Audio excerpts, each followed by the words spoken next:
Well, good morning, everybody, and happy weekend. And if you detect, something that almost seems like maniacal happiness coming from me, well, you wouldn't be wrong. I just had a new air conditioner and furnace installed. I'm Dan Hansen, and you're listening to the RepcoLite Home Improvement Show, sponsored by Benjamin Moore.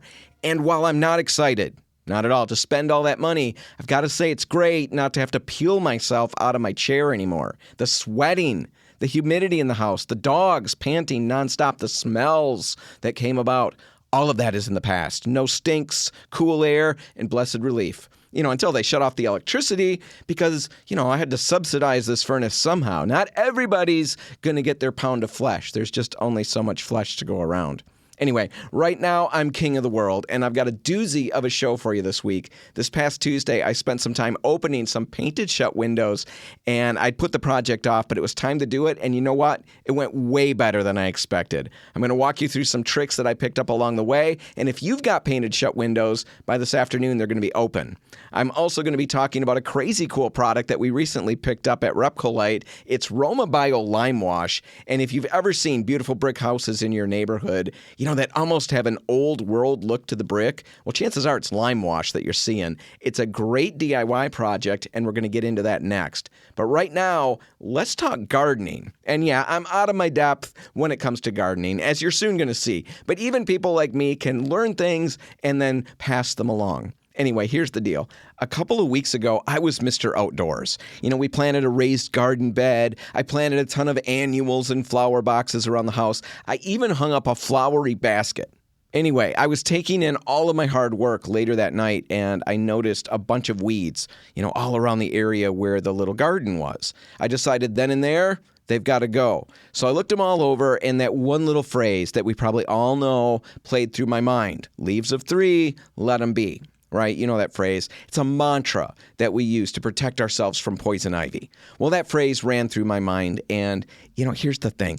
All of the weeds had leaves of three. And that's where I made, at least in hindsight, a really confusing and, I guess, interesting deduction. I saw that everything had leaves of three, and I decided that since I'd never had poison ivy there before, therefore, none of these could be poison ivy. Now, if you're struggling to track and follow with the logic there, it's not you, it's me. I went straight to work, wrapped in the safety of my assumptions, and never once did it cross my mind that there were at least two other conclusions that I could have drawn from the whole leaves of three thing. I could have figured that some of these were poison ivy. I could have figured that all of these, in fact, were poison ivy. Well, it turns out, yeah, it was one of those too. I may never know for sure because, all the plants are gone now, but I certainly encountered poison ivy because several days later, the telltale rash and itching started. So, with all of that said, here's what I've got for you this morning in this first segment. First off, do yourself a favor, and if you don't know exactly what poison ivy looks like, Google it. We live in a day and age of instant access to information like that, and yet a lot of folks that I've talked to don't really know much about what it looks like beyond the leaves of three thing. So if that's you, and it's me, definitely take a look. And while we're at it, we should be scoping out some of the other common poison plants out there. Poison sumac, poison oak, things like that. Now, knowing what it looks like is one thing. Now let's talk about why it does what it does. And this is interesting and a little bit scary. The reason we all have a reaction to poison ivy is because of a compound called urushiol. It's a chemical compound that soaks through the skin and causes an allergic reaction in your dermis, the layer under the top layer of skin. Now, usually that rash develops, within 24 hours or so, but sometimes it can take a week or more before you see evidence, and that's what happened to me. Okay, that's what's going on with poison ivy. What do you do if you've got it on your property? How do you remove it? Well, for starters, you should not ever burn it. I didn't know this, but if it's burned, the smoke can carry that compound, and if you end up breathing it in, urushiol can cause severe swelling of the esophagus and respiratory passages. Even trimming or mowing patches of it can cause particles of the allergen to become airborne. So don't burn it. Instead, you could pull it out, by hand. That's probably the most effective method. But of course, you need to be careful. Wear gloves, long sleeve shirts and pants, stuff like that. Well, long pants. Definitely wear pants. I mean, if you're out there weeding and getting rid of your poison ivy without pants, Well, you get what you deserve. I'm recommending pants, long sleeve shirts, and gloves. Keep that in mind. So you could do that. You could pull it by hand. You could use a natural spray. Get a cup of salt and a gallon of water with a tablespoon of dish soap. You could spray that on the leaves, but it's not going to be terribly effective, at least not immediately. It's going to be, need to be repeated multiple times. You could use an herbicide. That will work, but use a little caution. Now, however you deal with poison ivy or wherever you run into it, I want to conclude with some great info that I accidentally ran into on YouTube. And this is sheer gold if you're a hiker or a camper or a hunter or if you've got an infested yard. Now, the video I ran into has nearly 10 million views and over 10,000 comments, all saying that the advice is brilliant. Now, you still got to weigh it for yourself, but all signs seem to point to yes on this one, that it's pretty good stuff. I'll put a link in the show notes. You can find it. Just go to RepcoLite.com and click the On the Radio tab. And right from there, you can find this week's show and get the link. Anyway, the gentleman on the video is Jim Brocker, and he's a PhD who spent 25 years as a biomedical scientist studying skin inflammation. Now, according to Jim, the trick when you encounter poison ivy is to wash your skin thoroughly. It's that simple. Dawn dish soap works really well to cut the oil, but the big secret is to use a damp washcloth and really scrub your skin. Spend a lot of time working over all the areas that may have been exposed to poison ivy. Now, the key here is the friction, so the washcloth is critical. Just using soap and rinsing isn't enough. And when you're washing, be sure to hit the backs of your elbows, your waistband, behind your ears, anywhere you may have touched. Wash your skin multiple times. He recommends 3 times, rinsing in between each. On top of that, you got to be sure to wash your clothes and your tools. The oil doesn't really break down, and it may cling to your clothes and your tools for a long time, even a year or more, and exposure to those secondary sources can also cause a reaction. So wash everything really well. Good agitation in the washer is important. Run it on the longest cycle and as the largest load possible, but leave plenty of room in the washer to give your clothes room to agitate. When you wash your tools, again, it's all about using the warm water, the dish soap, and then plenty of friction with a damp rag. All right, there you go. Some info on poison ivy so you can brave the great outdoors or your backyard and have no residual misery like what I've gone through. All right, we're going to take a break, and when we come back, we're talking about Romabio Limewash, a product that's going to give your interior or exterior brick an unbelievable old world look. That's just around the bend. Stick around.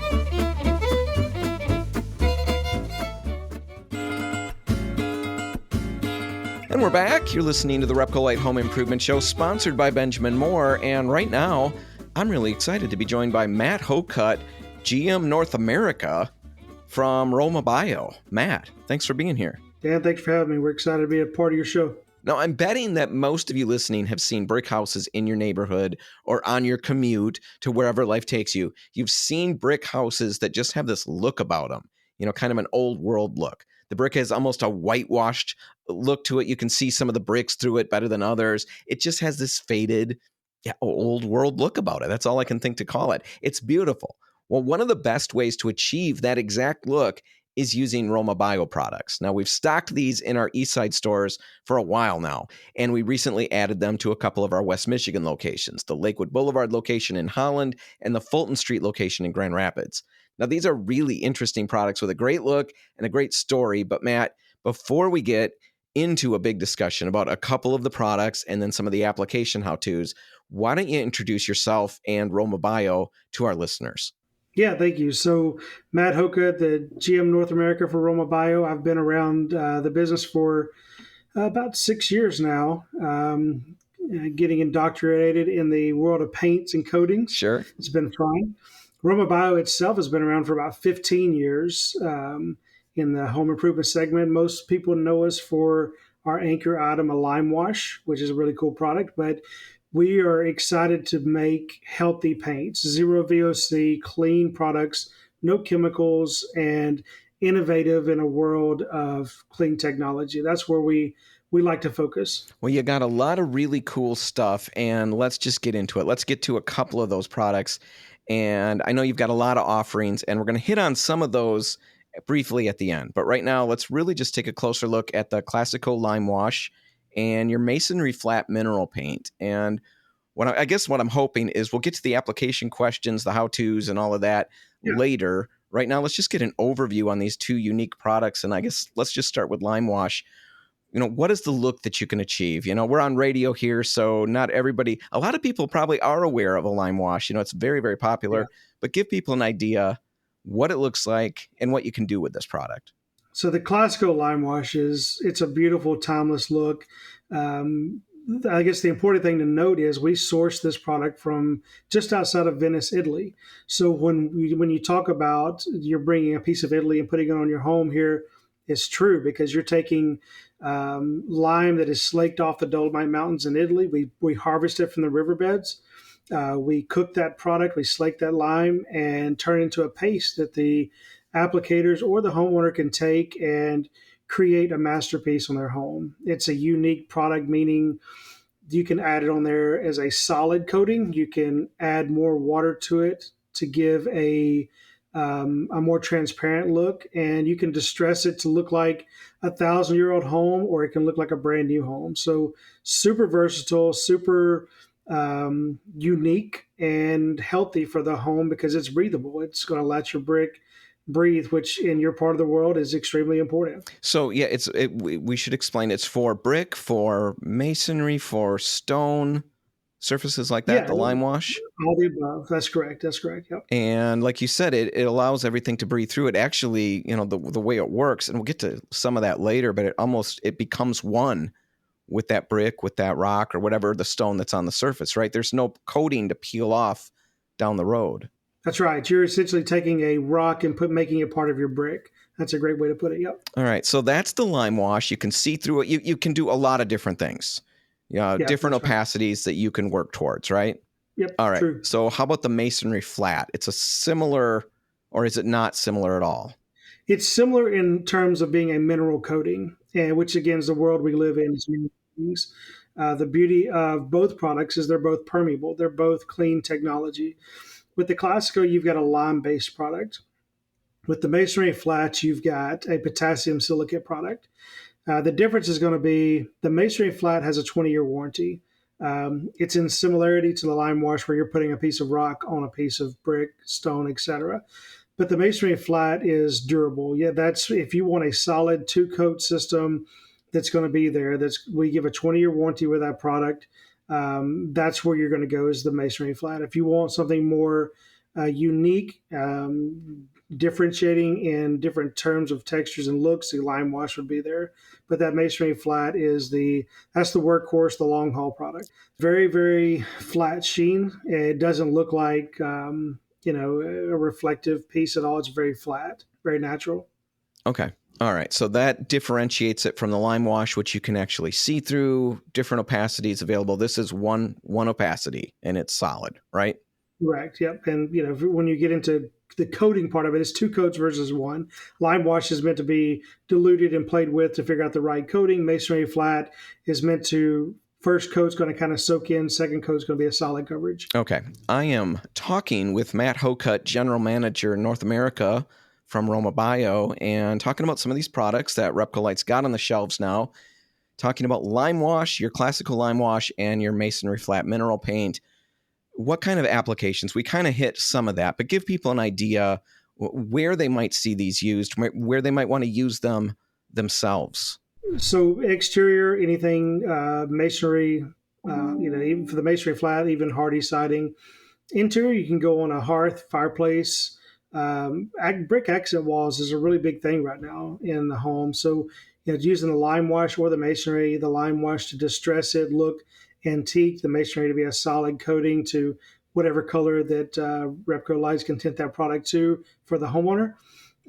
So you can create unique spaces in both exterior and interior. Yeah, I've got a brick fireplace. I painted it about a year before I knew about your product. So that was a done deal. That's how it happens sometimes. That's okay. No, Won't hold it against you. It's behind me right there, and it looks good. I'm happy with it. It was that old 80s, really dark, brick. It really, the whole room felt so dark because I had that thing sitting behind us, in here all the time. So much visual weight, and we painted it white. I love the look. I see the lime wash, and I kind of think, boy, I might have liked to have done that. If you're sitting there with an 80s brick house, 50s brick, I've got a 50s brick ranch. I don't mind the color of the brick on my house, but it does kind of lock me in to some, a color tone that I'm kind of stuck with. Yeah. I'm really Yeah. intrigued. How many people do you run into and talk to who have taken, an old brick that they're just not happy with anymore and just completely rejuvenated it? Yeah, it's a really common thing for us. And even brick manufacturers historically would say, don't paint your brick, don't paint your brick. And now the brick manufacturers are saying, don't paint your brick, but if you do, use Romabio, which we're excited about, we're proud of, because a brick is something that is meant to outlive the homeowner that purchases that product. So with Roma Bio, you can change the color as it goes out of style. You can give it new life. The products are healthy for brick. They actually can help stabilize the brick if you get decaying or chalking. So they're not a bad mixture with brick to give it new life or refresh it. Yeah, and that's where I wanted to go. We kind of covered a lot of it, but just sum up the basic benefits of using Roma Bio, either one of these two products, instead of paint on masonry and bricks. It doesn't peel, it doesn't chip. It becomes part of the brick, basically, right? Or the masonry, whatever. That's right. And, the beauty for homeowners, for example, you don't have chemicals that you're off putting in the home with Roma Bio. It smells natural. There's a clay smell or earthy smell with it. For exterior, especially in the colder climates, you don't want to paint with a latex or acrylic because you can trap moisture in there. You need something that's going to allow that brick to breathe. And that's where we discuss that permeability. You need a product that's really going to go in and just change the color, not create a film on the surface. And that's what Roma Bio does. It soaks into the brick. It becomes one with the brick. It doesn't film form and just sit on top of it. They can be pushed off with, spalling or freeze thaw, something like that. So you talked in the beginning about how the mineral paint, the masonry flat mineral paint, has a 20-year warranty. You didn't say anything about the lime wash. Yeah, so good question. The lime wash doesn't have a warranty because there's 1,000 things you can do with it. You can dilute it down essentially 1-to-1 and just color shift brick. You can have 50% dilution where you're really coating that brick. But part of the beauty of lime wash is it's going to wear naturally over time.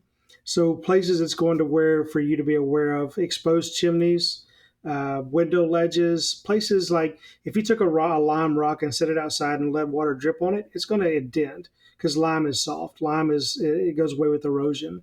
So that's the areas it will wear over time. What's the time frame? It depends on the elements. It depends on 1,000 things. But we do have a product by the name of Mineral Shield that helps repel water.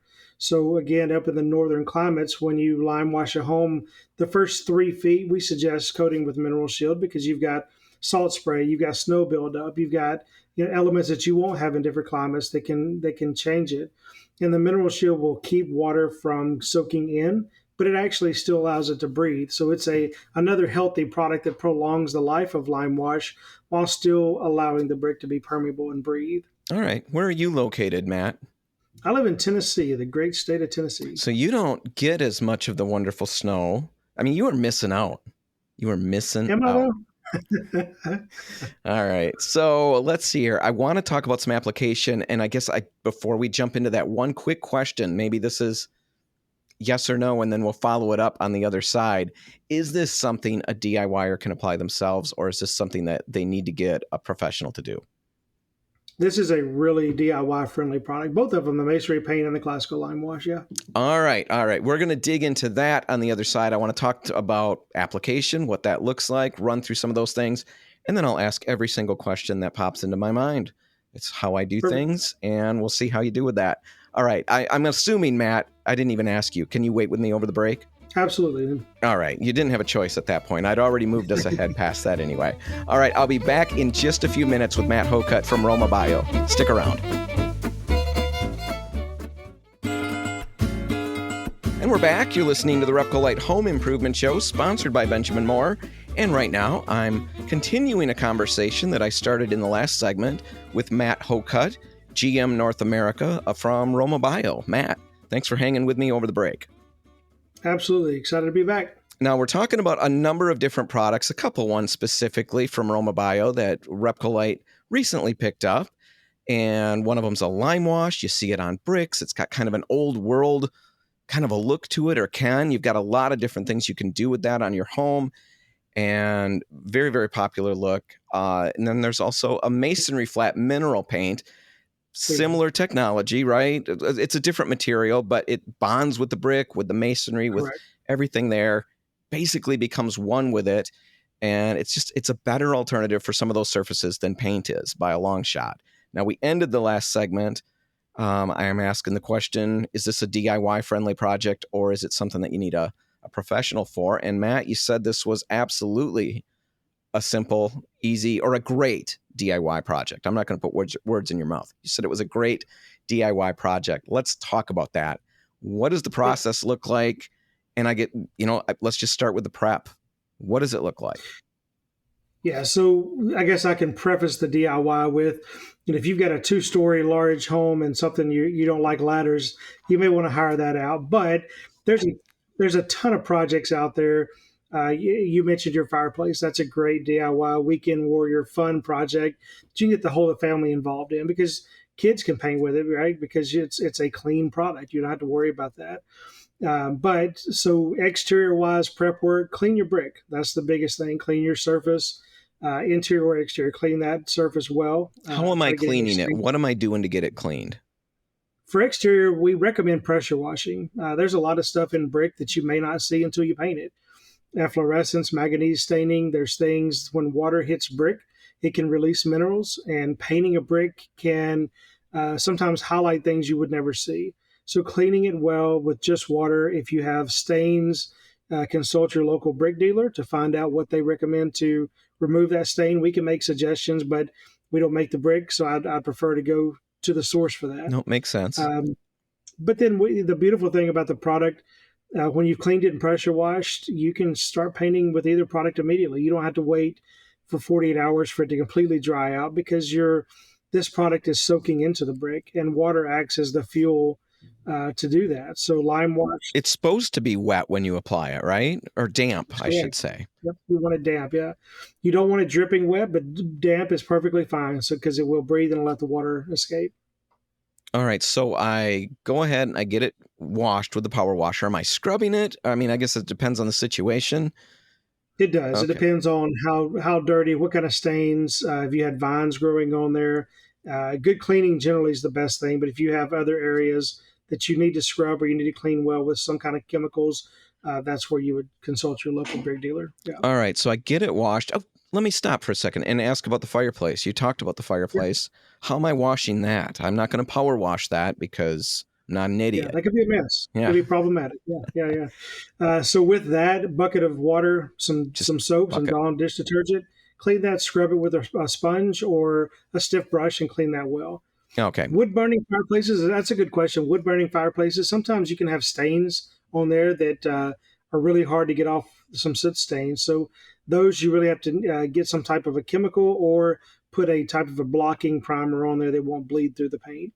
Okay, so if I would use a blocking primer, because that lime wash, if I would go to that allows the color of the brick to show through at least a little bit, or Yep. It can. And most of the times, I think that's what I've seen most of anyway. If I put a primer down, that's not going to happen anymore at that point, right? Then I would have to adjust my expectations. That's right. Or you can put the lime wash on there knowing that brick has had years of fires built and soot on there. And that's part of the character of it. You just know that going in, that it's going to have some darker tones on it because you've got the soot built up. Okay. So we get everything cleaned, and let's say I've got the lime wash. What does the application look like? Now, you mentioned in the last segment that is the product, or a product that needs to be diluted. And you mentioned a variety of different ways to dilute it, different measures to take. How do I figure out what I'm doing? So for lime wash, sampling is a great thing for trying to figure out what you really want, right? So you could purchase a 1 liter container, make 2 different mixtures of that. Let's say you want our base white, Bianco white color, which is beautiful. It's a bright white.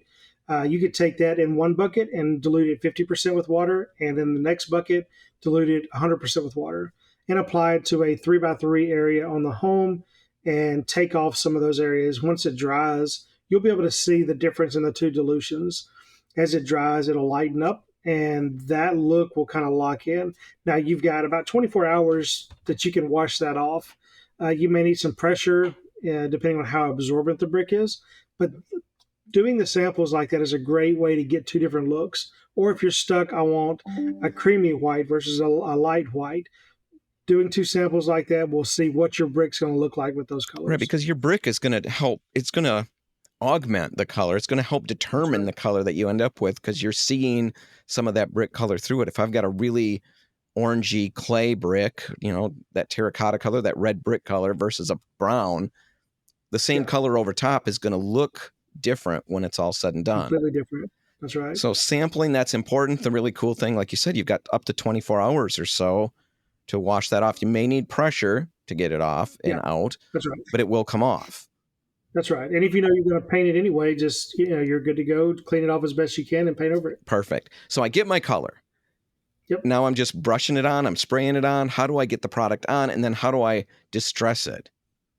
So it depends who your audience is. If you're a homeowner, we have a large masonry brush that it holds a ton of product, very, very good quality, made in Italy brush that we recommend that you use, that they can, works well with thick or thin dilutions.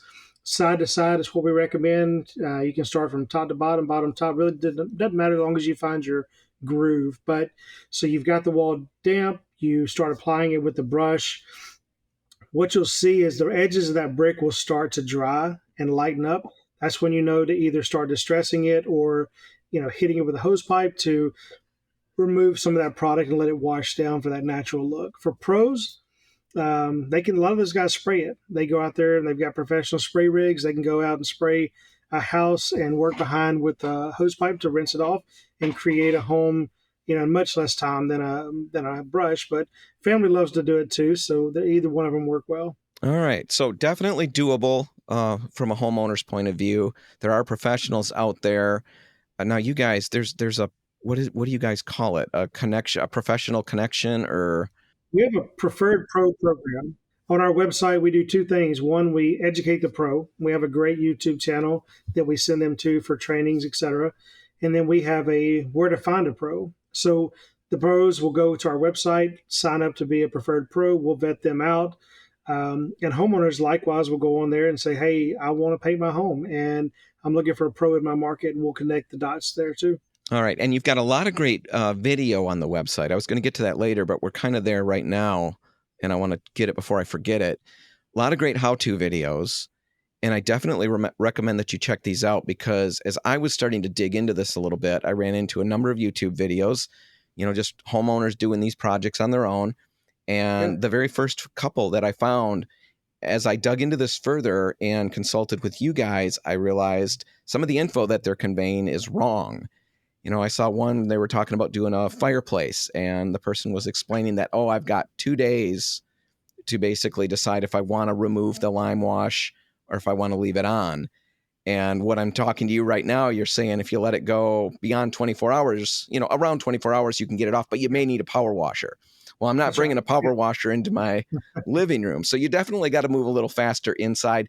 Bottom line, all I'm saying is, if you're going to tackle this project, go get the insight, the videos, the how-tos from Romabio themselves. Don't trust what you're reading and hearing and watching on YouTube. They're not always accurate. Yeah, that's a good disclaimer. That's something I wish we could put in a lot of places, but yes, good point. All right, super. Let's talk about that masonry flat. Is that application basically the same except for the distressing? So it's a little bit different. The masonry flat product we now make in the U.S. We make it in Tennessee, actually. And that product you want two coats for. So lime wash is one coat generally, masonry flat, two coats. First coat with masonry flat, you can put on with a brush or with a sprayer for professional guys. But it's going to soak into the brick, so it's not going to cover completely. Don't freak out. That's part of the process. The second coat, when you let it dry 4 to 6 hours, the next day, either one, that second coat is going to give you the magic. All right. So, but you still get it clean. You're still applying it when it's damp or not? You can do, if it's not extremely hot out, it doesn't have to be damp. Where we talk damp is when you get into the summers where people are just blowing and going and the sun's out. In Texas, it's 90 degrees, I think, out there. So you get areas where it's just extremely hot. It's hard to paint anything. So that's where it's important to keep dampening the brick. We've got, down in Houston, you got guys who will essentially chase the water hose with paint. because the brick is like a sponge, it'll soak it up. Gotcha. All right. We'll put all of that info in the show notes. You can check Romabio's website out if you're interested. Stop out at any of the RepcoLites who carry it, and I'll get to all of that at the end, and you can get those questions answered. It's a great product, a great look. Definitely be checking it out. Google some of these images, Limewash on brick. See what you could do to your home. I've got a couple general questions, and then I want to ask you just about a couple other products, and then we'll wrap this up. Colors. Okay. When it comes to colors, am I locked into a handful? What's it look like? So we offer a handful of colors that we suggest, but there's some beautiful Benmore colors out there, and people like that. So if they come to our RepcoLite locations, you guys can custom tint that to whatever Benmore color they like, or a Romabio color, either one.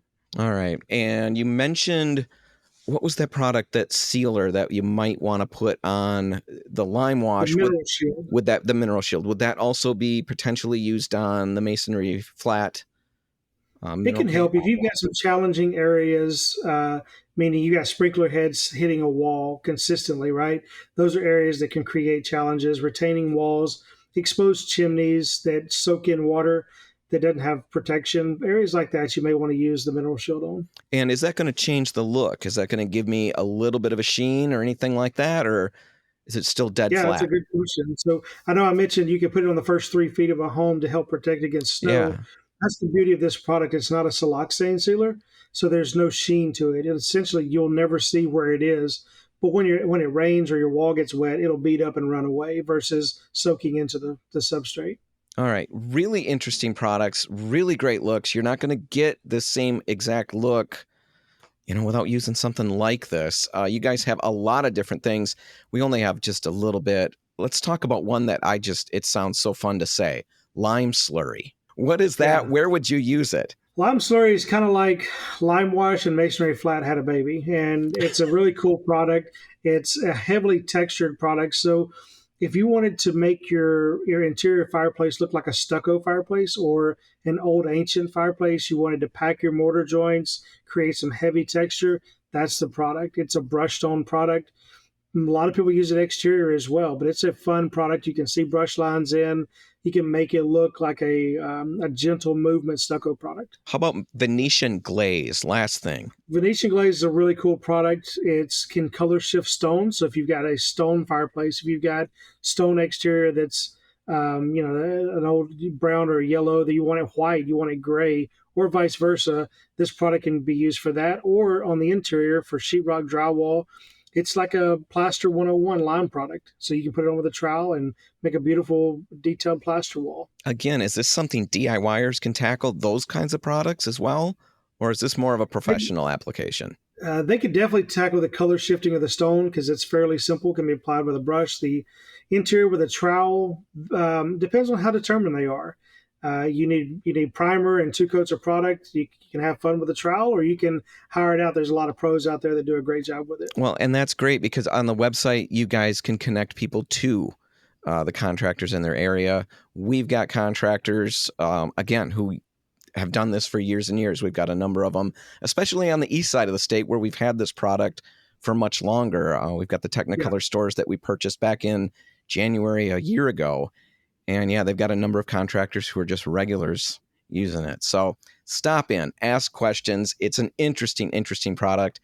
You're going to get a look unlike anything else out there. You're going to be the talk of the neighborhood in a good way, right? That's right. All right. That's right. Matt, thanks for your time. Thank you, Dan. All right, we're going to take a break. When we come back, we're opening some painted shut windows. It's all just ahead. Stick around.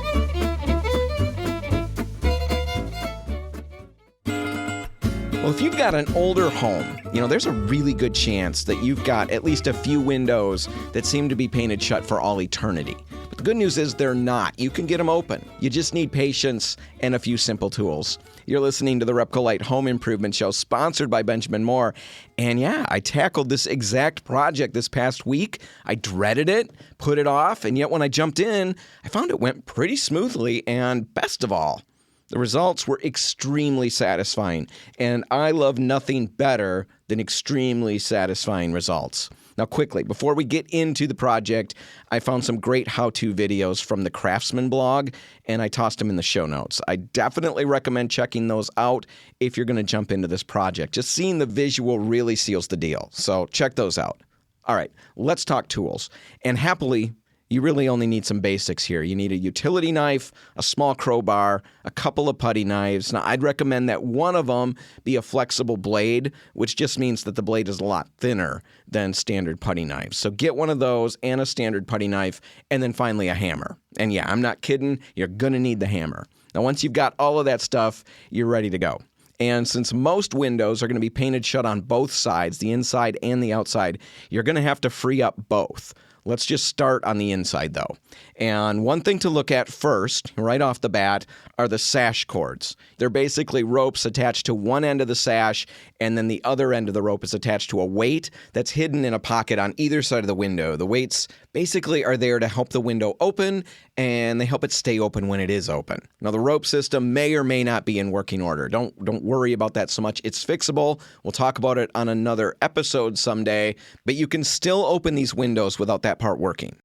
All right, let's get to the interior of the windows, and let's start with a razor knife, and all you're going to do is score a line through the paint and the caulk or whatever that's bonding the window sash to the stop. Now, the stop is the little piece of wood trim that keeps the sash from falling inward. Just check out your windows. You'll see it right away. Run your razor knife over that area, the gap between the sash and the stop, and carefully score the paint and the caulk there. It may take a couple of passes to get this done. Go slow and go with care. You definitely want to avoid damaging the stops or the sash. It's easy for the knife to walk a little bit and to kind of get off path. So you don't want that to happen. Go slow, go carefully, and use a sharp blade. Do that on both sides, the left and the right of the window, and then come back with a putty knife with a flexible blade. I found this really worked well for me and speeded things up dramatically. I used a 1/2-inch flex putty knife. You can get them at RepcoLite.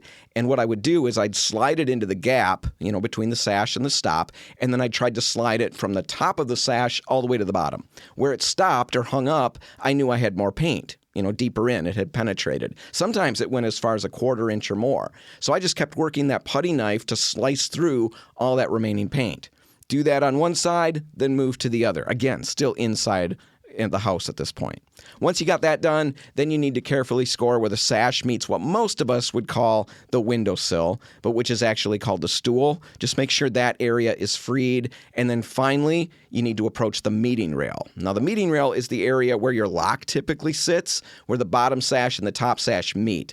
Make sure that the paint is cleared out of there as well by doing the same things that we just talked about on either side and the bottom part of the window.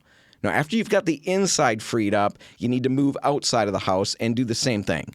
Finally, while you're outside and you get everything cut, everything scored and ready to go, lightly tap your putty knife. This time use the thicker blade knife under the bottom sash and try to pry it up. If it doesn't give, go back to work on your paint lines. Keep scoring those, keep cutting those. Eventually, it's going to slide up a little bit.